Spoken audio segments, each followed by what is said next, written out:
د ټول پلازې د پرانیستو مراسمو کې د ټولګټو چارو وزارت د عوایدو رئیس مرستیال ولی د ټولګټو چارو رئیس امنیتي مسؤلینو او علما کرامو ګډون کړی و. د هلمند مرستیال ولی د یاد ټول پلازې ټول مسؤلینو ته د موټر چلونکو سره د ښه چلند چارو کې د شفافیت او چټکتیا په موخه اړینې سپارښتنې او لارښوونې وکړې او همداراز یې غوښتنه وکړه چې د یاد طرز العمل په تطبیق کې پوره پاملرنه او دقت وشي. بالکل دغه د پوهاوي لپاره خو موږ خپل کسان لرو، بلکې دغه پلازې هر پلازه چې دلته جوړیږي د حق العبور په نوم باندې هغه خپل مسؤل لري، هغه معاون لري او د دې ترڅنګ کولای شي چې هغه موږ ته مراجعه وکړي په دغه باب باندې له موږ سره خپل موضوع مطرح کړي، موږ هغه ته پوره اطمینان ورکوو د دې د ولسونو د پیسو پر راټولولو کې او بیرته په دغه خدمت باندې مصرفېدلو کې پوره اطمینان دی ته ورکوو. یعنی داسې هم کولای شو دې ته تیار یو چې ولسونه بعضې راسي او هغه د موږ له ملګرو محاسبه وغواړي، بالکل هغه محاسبې ته ملګري تیار دي. د ټولګټو چارو وزارت د عوایدو رئیس وویل چې د امیر المؤمنین حفظه الله د حکم پر اساس د ټولګټو چارو وزارت د طرز العمل له مخې او د هلمند د ټولګټو چارو ریاست له لوري دا ټول پلازه پرانیستل شوه چې د یو ځانګړي طرز العمل له مخې به له موټر چلونکو څخه د حق العبور عواید راټولوي. نن مو د هلمند ولایت د هلمند د دورایي سره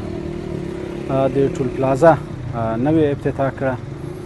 چې د دې ټول پلازې د یو طرز العمل پر اساس باندې فعالیت کوي چې دا طرز العمل 4 فصله او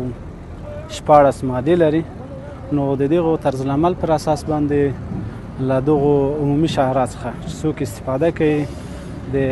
وسایطو په انواع یا تفاوت سره مطابق د هر وسایط چې په طرز العمل کې مشخص شوي دي پیسې راټولیږي او دا به ځانګړي اف جي کوډ ته جمع کیږي.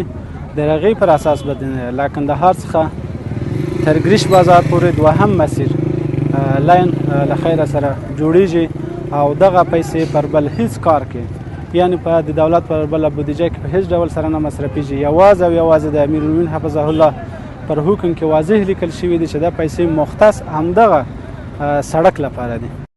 همدارنګه د هلمند د ټولګټو چارو ریاست د پروژو د نظارت انجینر وویل یا د ټول پلازا چې د ټولګټو چارو وزارت له بودیجې څخه د 10 میلیون افغانۍ په ارزښت پرانیستل شوه د یاد شهره د دویم لاین سړک تر جوړېدو به فعالیت ولري او د موټر چلونکو څخه به عواید راټولوي.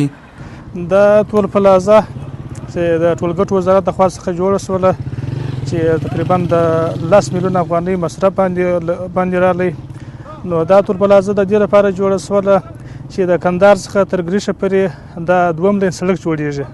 دغه ټول پلازې ټوله وایي چې ټولیږي په دغه باندې به دغه دوهم لین سړک جوړیږي. موټر چلونکي وایي دا سړک نور د موټرونو د تګ راتګ لپاره بسنه نه کوي او وخت په وخت ترافیکي پیښې رامنځته کیږي چې له امله یې هیوادوال له ګڼو ستونزو سره مخ شوي دي. نوموړی وایي چې د دویم لاین سړک په جوړېدو سره به دا ستونزې هوارې شي. ډېره غټه وسایط زموږ لپاره ډېر وسایط کېږي، خدای پاک دې وس ورکړي چې دغه ډامبر جوړ شي، زموږ لپاره ډېره غټه وسایط. د ټولګټو چارو ریاست مسؤلینو له موټر چلونکو څخه غوښتنه وکړه چې د ټیکسونو د ورکولو پر مهال له ګمارل شویو مسؤلینو سره همکاري وکړي ترڅو د سړک د ګڼې ګوڼې او لارې د بندولو مخه ونیول شي ځکه دا پیسې بیرته د همدې سړک په پراخولو او رغولو کې مصرف کیږي.